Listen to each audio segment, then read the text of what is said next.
পাখির খাবার দরকার, ওদিকে স্নোফল হচ্ছে, তারই মধ্যেও খাবার জোগাড় করছে।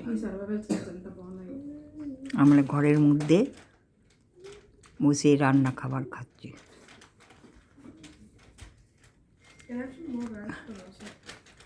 এখানে বোঝা যাচ্ছে যে কীভাবে স্নোফল হচ্ছে।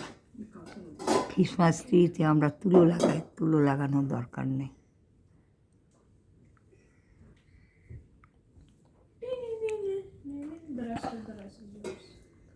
ডাইরেক্ট গাছে ভরে গেছে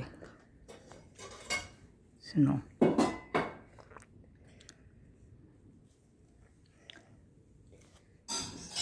কীভাবে এখানে রোডে দেখা যাচ্ছে যে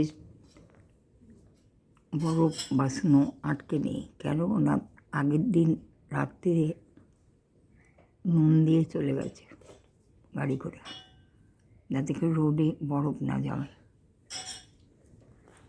তো বাড়ি বা গাড়ির ওপরে বরফ ভালোই জমেছে।